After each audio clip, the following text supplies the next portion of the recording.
Am I the asshole for refusing to let a Karen neighbor use my pool after she demanded that I follow her pool rules? So I, 34 male, live in a suburban neighborhood with a decent sized backyard and a pool. I've always been friendly with my neighbors, including Karen, mid-40s, female, who moved in next door about a year ago.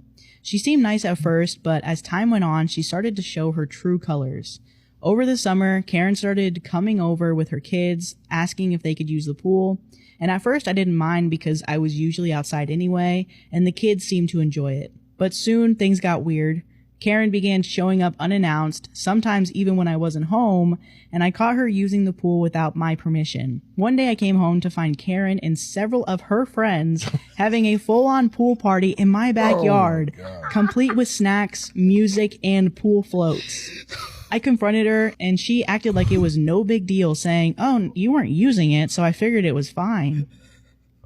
I told her politely but firmly that she needed to ask before coming over, and that I wasn't comfortable with her just assuming that she could use the pool whenever. Karen seemed annoyed but agreed to follow the rules. Then last week, she took things to a whole new level. Karen knocked on my door with a typed-up list of pool rules that she wanted me to follow. Her list included things like no swimming after 5 p.m. because her kids have a strict bedtime, no loud music when her family is outside, and mandatory weekend access for her and her kids, but only for their exclusive use. Wait, what? I thought she was joking at first, but she was dead serious. I laughed and told her there was no way I was following any of her rules for my pool. Karen got angry and called me selfish, saying that I was ruining the neighborhood spirit and being unfair to the kids. Now she's been spreading rumors to other neighbors that I'm a bad guy for not sharing the pool. Some of the neighbors have even said that I should just let it go to avoid drama. But I feel like this is insane. It's my pool and she's acting like she owns it. Am I the asshole for refusing to let Karen and her kids use my pool after she demanded that I follow her ridiculous rules? And then there's a few updates.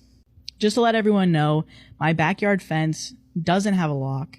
I've taken your advice and I purchased one for the store. I'll be installing it tomorrow. For those suggesting I get a camera, I already have one, but it's not pointing directly at the pool, more towards the fence entrance. And then there's another update too. I guess I'll just read that. Hey everyone, an update on the situation. Thank you for all the advice. It has really helped me to see that I wasn't overreacting. No. So I went ahead and installed a keypad lock on my backyard fence. I figured it would solve the problem without needing another awkward conversation with Karen.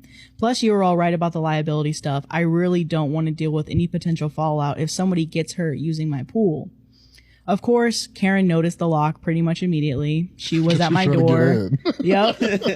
Furious, saying I was locking out the neighborhood kids and treating her family like criminals. She went on about how I was being dramatic and why couldn't I just let them use it like before. I told her straight up that I wanted some privacy and control over who was using my pool. After all, it's my backyard, not a community park. She rolled her eyes and said I was being selfish. Honestly, I feel a lot better with the lock on now. It's a bit awkward with Karen, but I'd rather that than have her acting like my backyard is a public pool. Thanks again for the support. Am I the asshole for telling my husband he will never be allowed in the delivery room with me again? I, 28 female, and my husband, 32 male, I'll refer to him as Sean, recently had our first child. The pregnancy went smoothly, and Sean was amazing throughout. The issue started when I went into labor, and I was full term 40 weeks, 5 days with a big baby, 9 pounds, 7 ounces. And the labor was awful. It started at 2 a.m. I woke with pain. It was manageable, but very uncomfortable. I wasn't at the point of needing to go to the hospital, as in the UK you have to be at least 4 centimeters dilated before they admit you, and my contractions weren't close enough or long enough. Sean refused to get out of bed to support me, stating that it's not proper labor yet, and I need my sleep ready for when it is. I went downstairs, and things quickly progressed. Now I was in absolute agony and trying to shout up to him to come downstairs. Finally, at around 7:30 a.m., 5.5 hours after it started, he came downstairs and we made our way to the hospital, and I was in active labor for 10 hours. Sean was in and out of the room, going to get himself coffee or food, or going to make a phone call. He left the room probably 10 times, once an hour for about 20 minutes each time. Every time a different excuse. The worst part comes next. I delivered my baby boy. Luckily, Sean was in the room, and I tore pretty badly, and I needed stitches.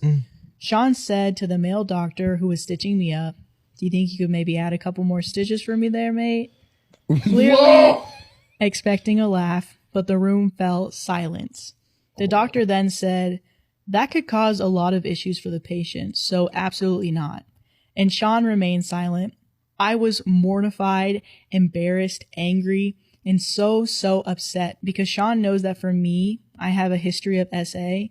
Having a male doctor down there would be a very scary, triggering experience for me.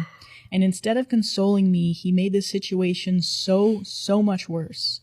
I told him that in the future, if we have more children, I do not want him present, and I want my mom instead. And he is upset, and he apologized saying it was nerves making him act that way. I can't get over how let down I feel. Am I the asshole? Top comment, what Sean was suggesting has a name. It's called the husband stitch, yes. And the link says it's medical malpractice. Yes. When Sean said, "How was I supposed to know it's that bad?" Tell him that being an adult means trying to assess for himself whether things are unethical or illegal and not waiting till someone else wanders around. And then somebody else said, "And if he can't figure out why modifying someone's privates without their consent for your pleasure is bad, well, I'm sure you can read what others have said." Am I the asshole for completely cutting my wife off from our finances because she wouldn't stop ordering takeout? I am 41 years old and male. My wife is 39 years old. My wife doesn't work due to a minor disability. It's not as if she can't work, but she complains of discomfort and exhaustion all the time. The discussion over her working basically ended 5 years ago. And I've completely given up on the prospect of her ever having a job again. Seeing as she doesn't even come close to qualifying for disability and brings in no income, we currently live entirely off my salary. I do not mind financially supporting her, but my wife's spending habits have become gradually more and more reckless. It began with her ordering takeout twice a week, and then that escalated into 3 times a week, and now she's ordering takeout nearly every day. This is despite our fridge being stocked constantly. I do the shopping. I even make sure to have a freezer full of things that she would only have to microwave.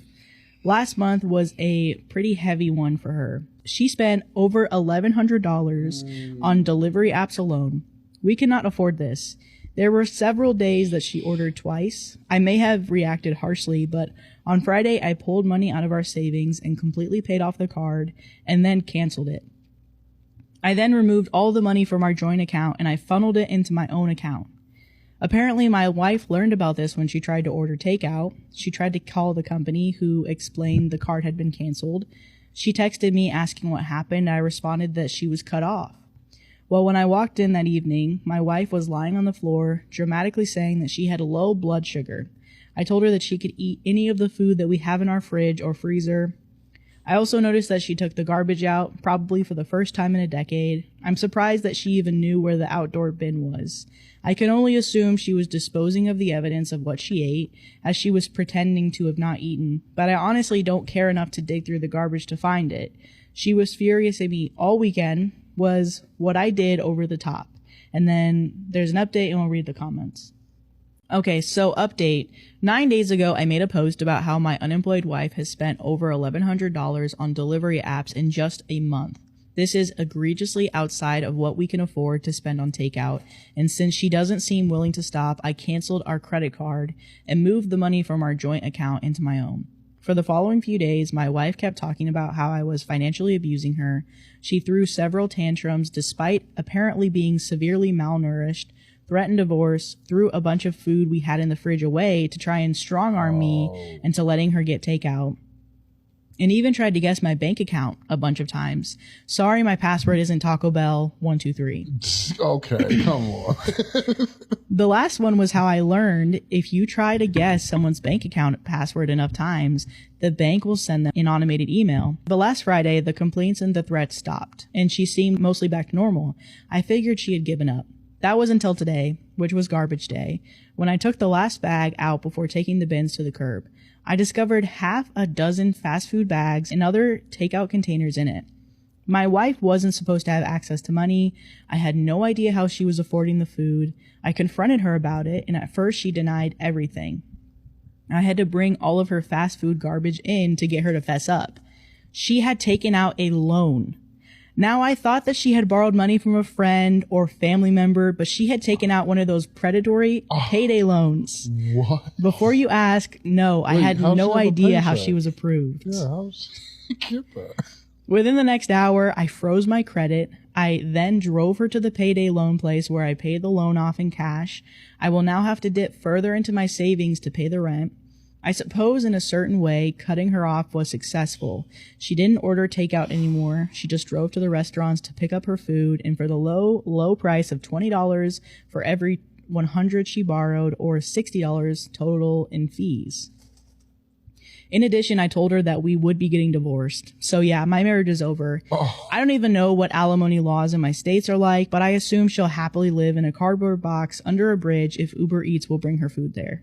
Am I the asshole for taking my daughter's college fund back after she said she was going no contact? Ooh. A bit of context. I, 45 female, am a single mom of 2 kids, Ella, 18 female, and Jake, 16 male. My husband died when the kids were young, and I worked extremely hard to support for them financially and emotionally. My husband left behind a life insurance policy, and I've been saving part of that money for their college education. Since she was a little girl, Ella has always dreamed of going to a prestigious college. We've had many talks about how important education is, and I made sure she knew that the fund I was building for her and Jake was specifically for their education. I wasn't able to afford luxuries like vacations or new cars, but I wanted to make sure they weren't going to be burdened with student loans. Recently, though, things have been getting strained with Ella. She started dating a new guy, Matt, 19 male, a few months ago, and I feel like her personality has completely changed since. She's become distant, rude, and dismissive of anything I say. She says hurtful things like I smother her or I treat her like a child. I've tried giving her space, but last week, during a particularly bad argument, she said that she was going no contact with me once she went to college and would never look back. I was devastated. After everything I sacrificed, to hear that she'd cut me out was heartbreaking. I didn't want to react out of emotions. I waited a few days to cool off, but eventually I made the decision that if she truly wanted nothing to do with me, then I wasn't going to fund her education.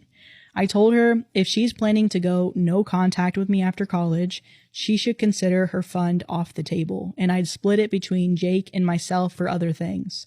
She exploded, calling me vindictive, manipulative, and selfish. She thinks I'm trying to control her by dangling the money over her head.